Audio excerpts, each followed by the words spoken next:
Romanos 1, 18 al 25. Dice: porque la ira de Dios se revela desde el cielo contra toda impiedad e injusticia de los hombres, que detienen con injusticia la verdad. Porque lo que de Dios se conoce les es manifiesto, pues Dios se lo manifestó. Porque las cosas invisibles de Él, su eterno poder y deidad, se hacen claramente visibles desde la creación del mundo, siendo entendidas por medio de las cosas hechas, de modo que no tienen excusa. Pues habiendo conocido a Dios, no le glorificaron como a Dios, ni le dieron gracias, sino que se envanecieron en sus razonamientos, y su necio corazón fue entenebrecido. Profesando ser sabios, se hicieron necios, y cambiaron la gloria del Dios incorruptible en semejanza de imagen de hombre corruptible, de aves, de cuadrúpedos y de reptiles. Por lo cual también Dios los entregó a la inmundicia en las concupiscencias de sus corazones, de modo que deshonraron entre sí sus propios cuerpos, ya que cambiaron la verdad de Dios por la mentira, honrando y dando culto a las criaturas antes que al Creador, el cual es bendito por los siglos. Amén. En esta mañana, hermanos, quiero compartir con ustedes un tema que creo es importante, y es el tema titulado La universalidad del pecado en la raza humana. Hermanos, este tema es muy relevante, creo yo, debido a lo que ha estado sucediendo recientemente, no solamente en este país, pero también en algunos países de Latinoamérica, donde se ha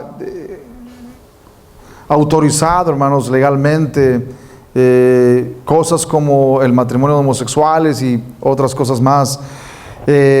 La situación, hermanos, que vivimos en el día de hoy es una situación muy difícil, muy triste, pero al mismo tiempo es una situación llena de oportunidades para que el creyente, el verdadero hijo de Dios, que conoce las Escrituras y que se apega a ellas, pueda testificar ante un mundo que se encuentra desviado totalmente de los principios de la palabra de Dios. Así que, ¿por qué razón, hermanos, tiene lugar estas leyes que van contra las leyes de Dios? En esta mañana yo quisiera dar la respuesta a esta pregunta. ¿Por qué los gobiernos formulan leyes que van directamente en contra de la ley de Dios? Creo que en esta mañana encontraremos la respuesta a esta pregunta. Quiero iniciar, hermanos, diciendo que esta epístola de Romanos ha sido muy importante a través de la historia. La epístola de Romanos es una de las piezas maestras de escritura sagrada y de teología, no solamente por lo que el apóstol Pablo dice, sino por el resultado, hermanos, que esta epístola ha traído en muchas vidas de seres humanos desde el momento en que fue escrita hasta el día de hoy. Por ejemplo, hubo un hombre llamado San Agustín, cuya conversión él le atribuye a la epístola de Romanos.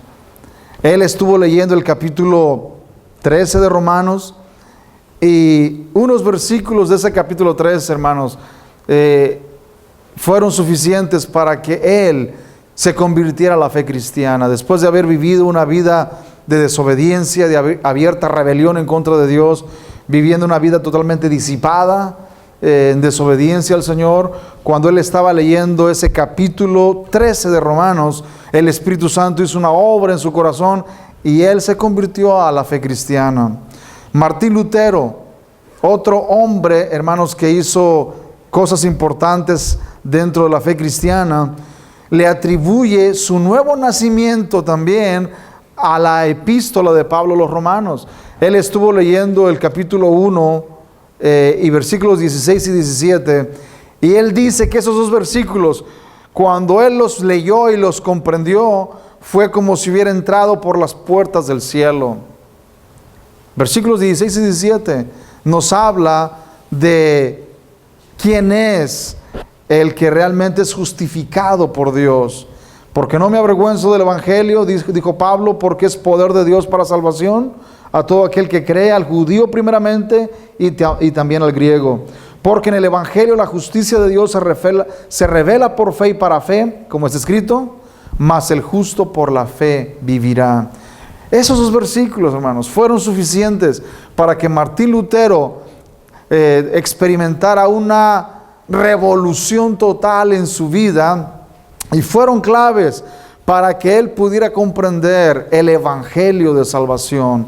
Ese evangelio que predicó toda su vida después de su adherencia al evangelio bíblico, al evangelio puro, ese evangelio que los reformadores sostuvieron en alto, ese evangelio que ellos fueron usados por Dios para sacar a la luz.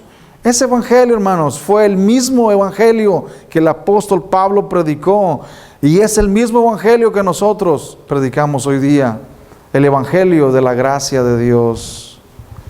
Así que no solamente Agustín, no solamente Martín Lutero, pero también John Wesley se cree, y él mismo testifica, que su conversión se debió a que él estuvo leyendo la epístola del apóstol Pablo a los romanos. ¿Qué es lo que contiene esta carta que ha transformado la vida de muchas personas? ¿Qué es lo que contiene? Hermanos, esta carta contiene muchas cosas, pero una de las cosas que hace que muchas personas sean despertadas y sean confrontadas con algo revolucionario es que esta epístola habla sobre el pecado de la raza humana y de su necesidad de un Salvador. El apóstol Pablo muestra cuán pecadores somos, cuán pecador es el ser humano y cuán necesitado del perdón y de la misericordia de Dios se encuentra. Y eso, hermanos, hace que esta epístola sea tan importante y haya sido tan importante a través de la historia. Esta epístola, hermanos, nos habla de lo que es el verdadero evangelio. El verdadero evangelio, hermanos, está compuesto de dos noticias: las malas noticias y las buenas noticias. Es como una moneda que tiene dos caras. Por un lado tiene las malas noticias y por el otro lado tiene las malas noticias. ¿Cuántas veces hemos escuchado predicadores o evangelistas hablar solamente de las buenas noticias?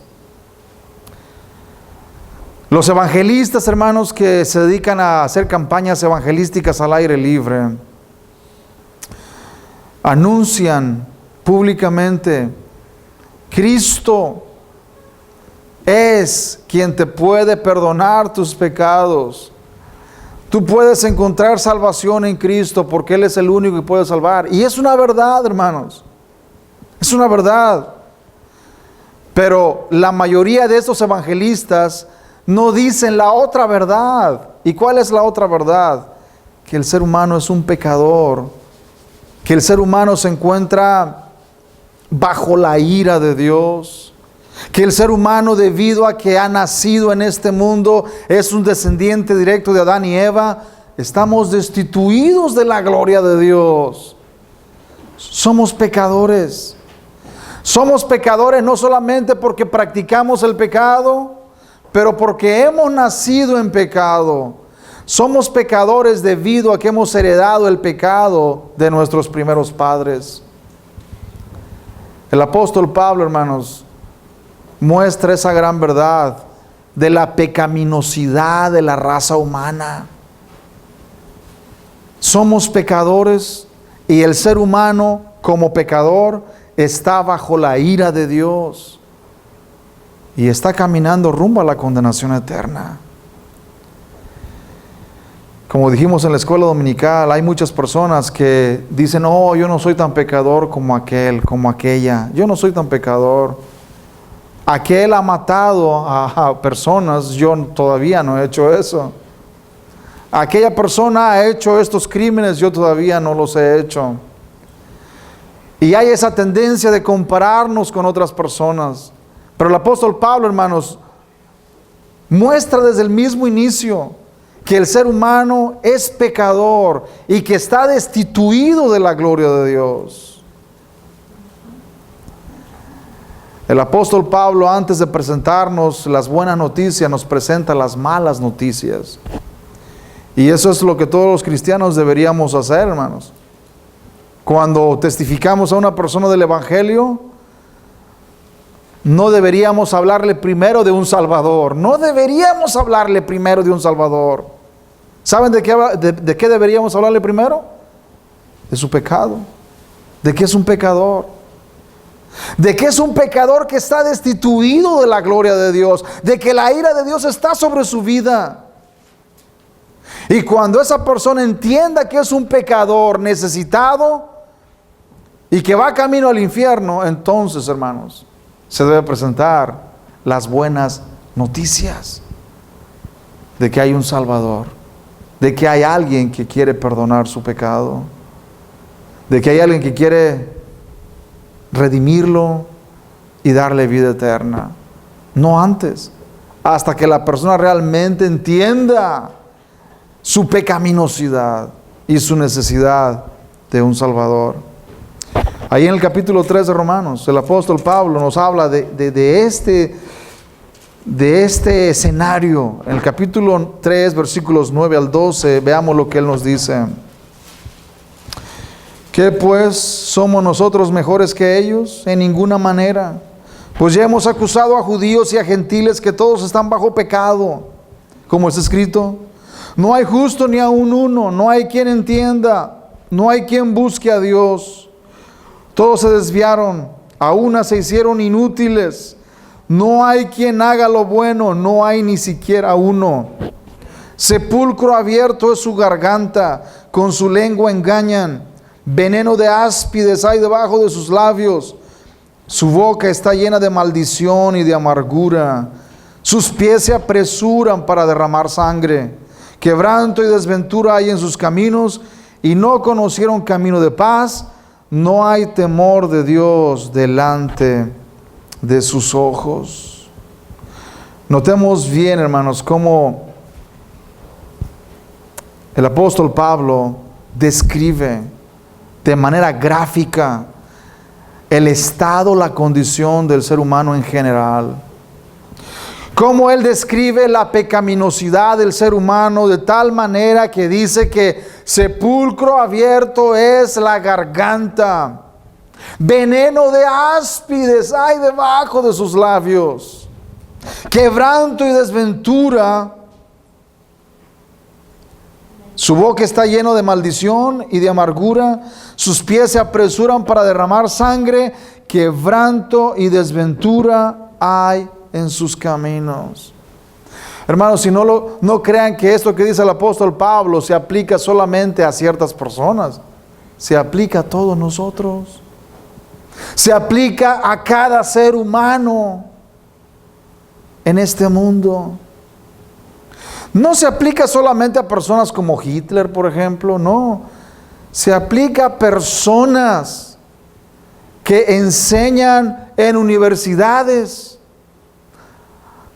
a doctores, a personas con grados académicos, personas educadas, que debido a que no han sido regeneradas por el poder del Espíritu Santo, hermanos, están en esa condición espiritual.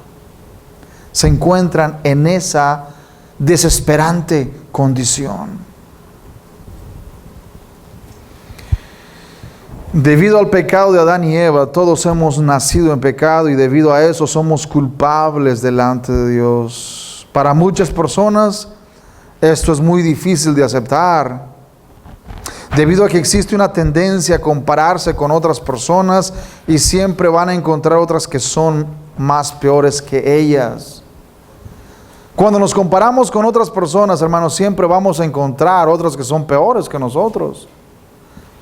Y nos van a hacer ver a nosotros como buenos, como personas buenas. Nos comparamos con personas criminales, por ejemplo, asesinas, de lo peor. Y nosotros, hermanos, merecemos un monumento, ¿no es cierto? La verdad, nosotros merecemos un monumento a la bondad. Pero cuando nos comparamos con Dios, con su santidad, hermanos, nos damos cuenta que somos viles, pecadores, que merecemos la condenación eterna. Ahí está la clave. El apóstol Pablo presenta algunas evidencias para demostrar que el ser humano es culpable. Y una de las primeras cosas que él muestra ahí en los versículos 18 al 20 es que las personas son culpables debido a que suprimen las evidencias de la existencia de Dios. Veamos lo que dicen los versículos 18 al 20. Porque la ira de Dios se revela desde el cielo contra toda impiedad e injusticia de los hombres que detienen con injusticia la verdad. Porque lo que de Dios se conoce les es manifiesto, pues Dios se lo manifestó. Porque las cosas invisibles de Él, su eterno poder y deidad, se hacen claramente visibles desde la creación del mundo, siendo entendidas por medio de las cosas hechas, de modo que no tienen excusa. Cada persona en este mundo sabe que Dios existe. Cada ser humano sabe de la existencia de Dios. El apóstol Pablo dice que no hay excusa para el conocimiento de Dios. Y una pregunta surge en este momento. Y si todas las personas saben que Dios existe, entonces ¿por qué existen los ateos? ¿No es cierto? ¿Por qué existen los ateos? Si todos los seres humanos saben que Dios existe, ¿por qué hay ateos? Y la respuesta es: por su pecado, por su pecaminosidad. El apóstol Pablo dice que dentro de su corazón ellos saben que Dios existe. Ellos saben que existe un Dios dentro de ellos, pero hermanos, ellos lo niegan. Ellos lo niegan. Y la razón por la cual ellos niegan la existencia de Dios no es porque no haya evidencias de la existencia de Dios, hermanos, es porque moralmente ellos están deteriorados. Escuchen bien esto.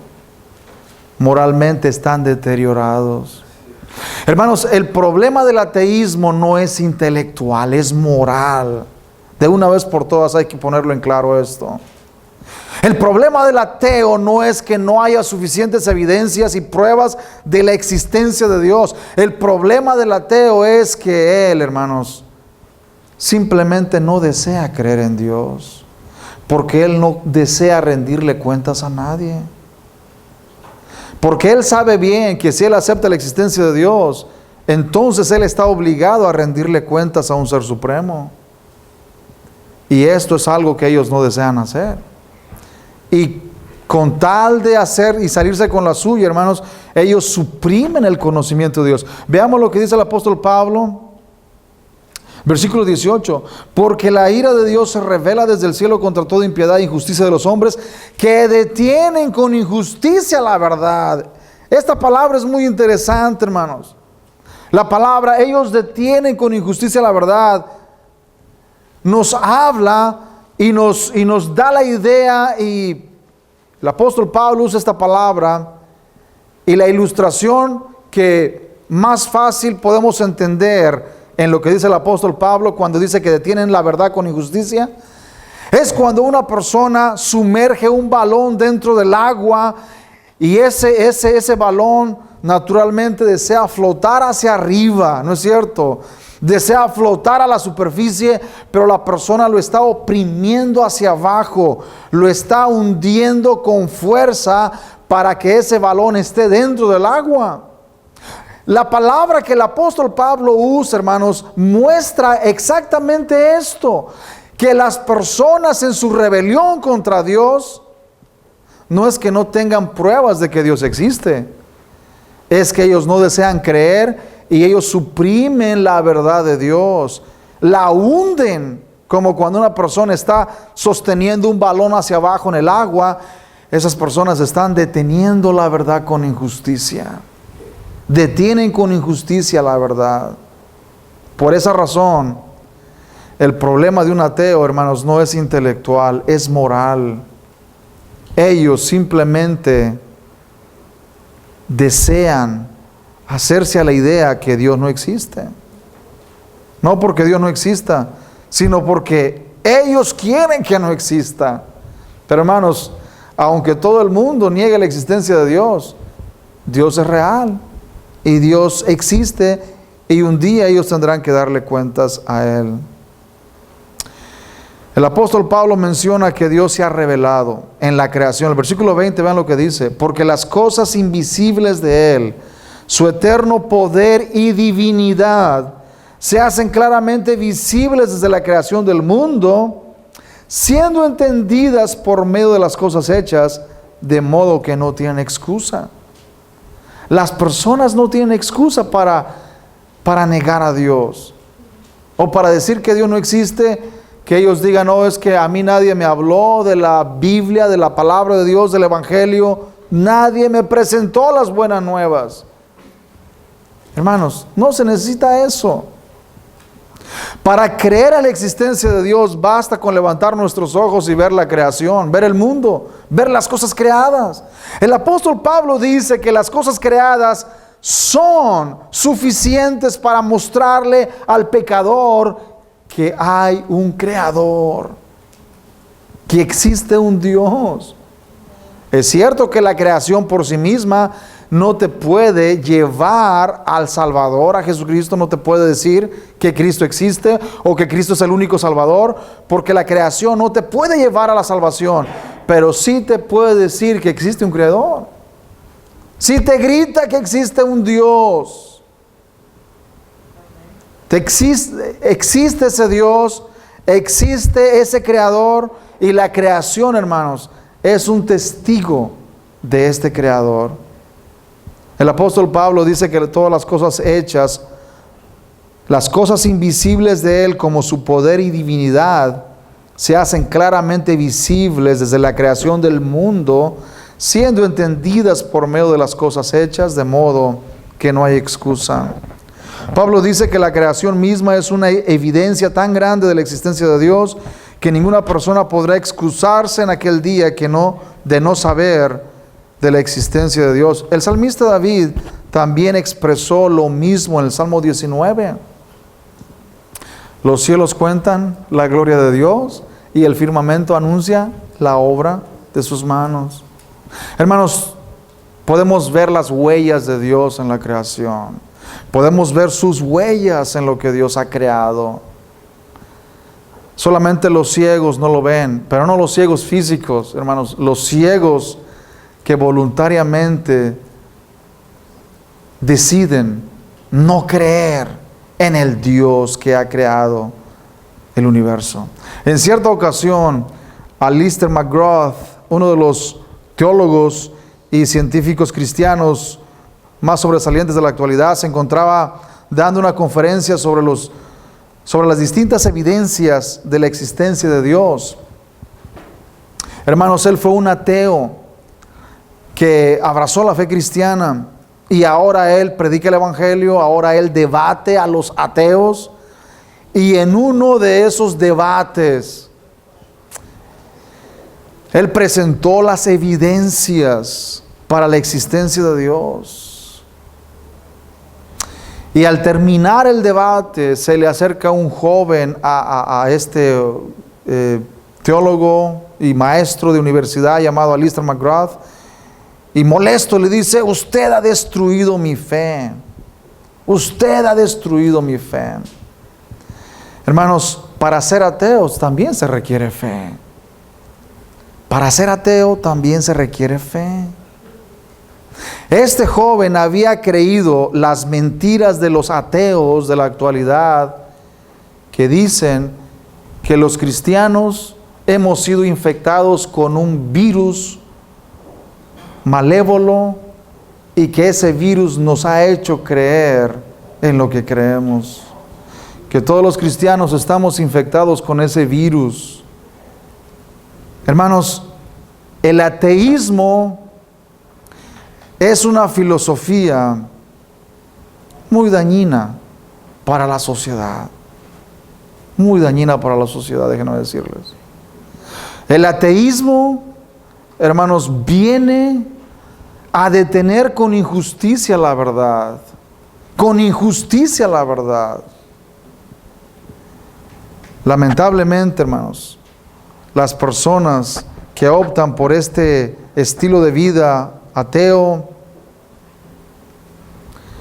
la optan aún en contra de todas las evidencias que demuestran que Dios existe, que es verdadero y que un día Él nos va a juzgar, que un día estaremos delante de Él.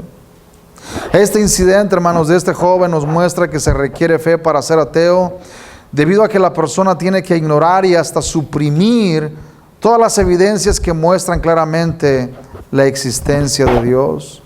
Los seres humanos son culpables debido a que han cambiado la adoración del Dios verdadero por una adoración a la creación de Dios.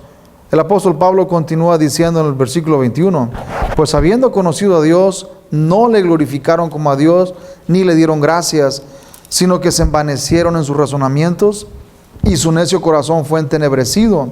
Profesando ser sabios, se hicieron necios.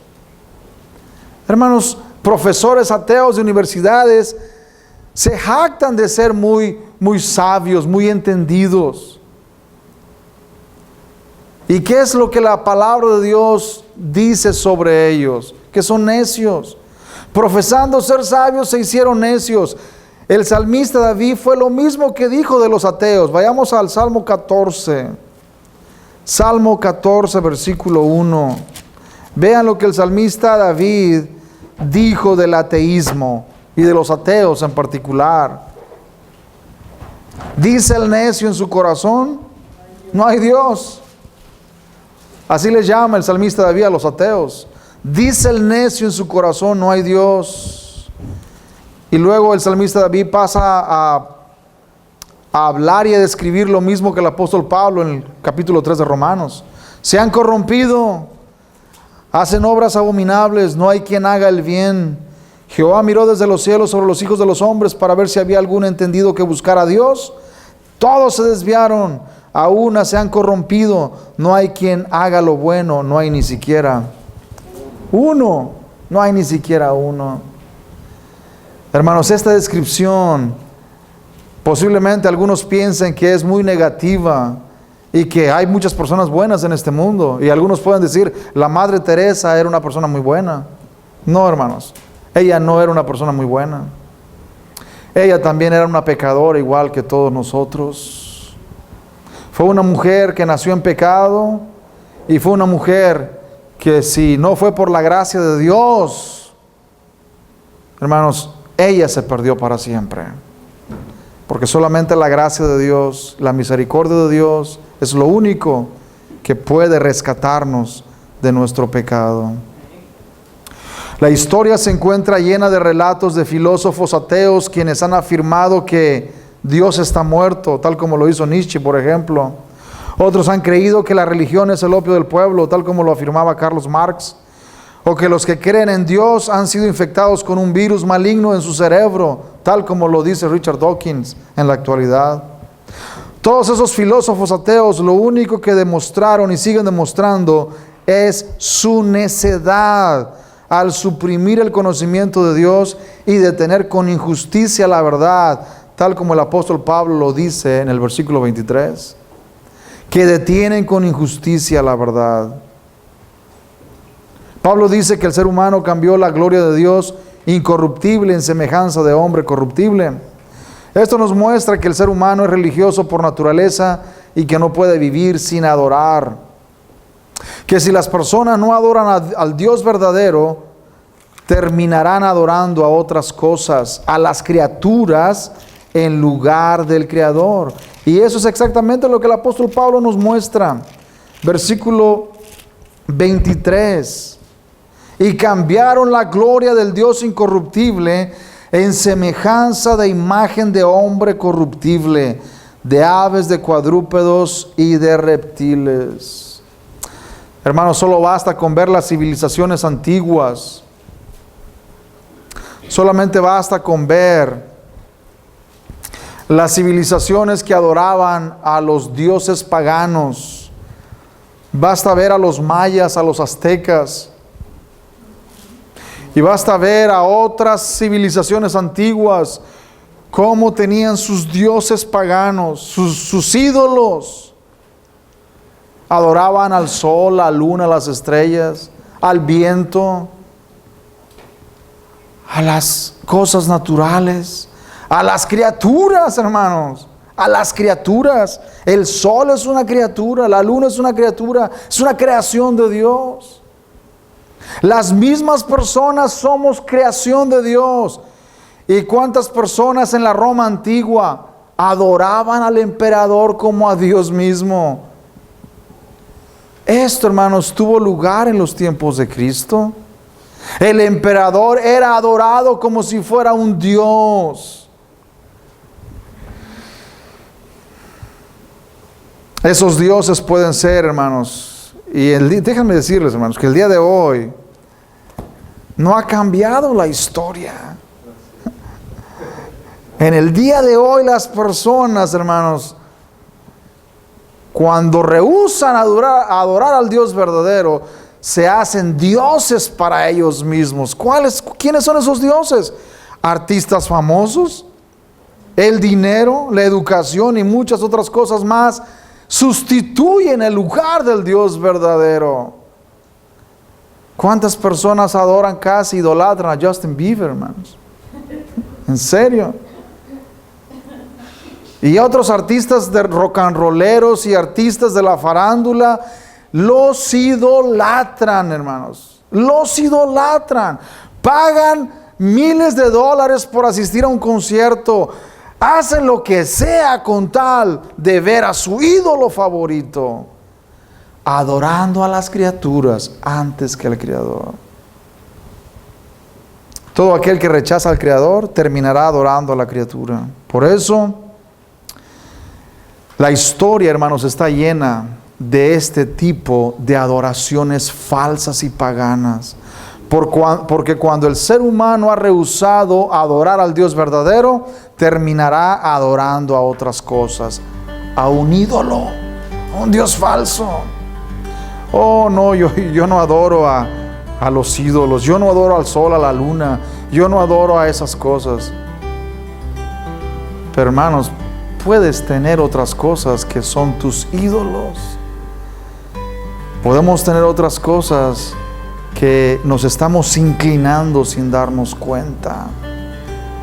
¿A qué nos inclinamos? ¿Qué es lo más importante para nosotros? ¿El dinero? ¿Qué es lo más importante para nosotros? ¿La esposa o los hijos o otras cosas? ¿Qué es lo más importante? Todo aquello, hermanos, que ocupe el lugar de Dios es idolatría. Y lo que el apóstol Pablo dice, es cierto, lo dice por aquellos que rechazan a Dios, pero tiene mucho que ver también cómo el cristiano vive en este mundo. ¿Hemos puesto otras cosas en el lugar de Dios o realmente le damos a Dios el lugar que merece? Esto, hermanos, es muy importante. Pongámonos de pie en esta mañana.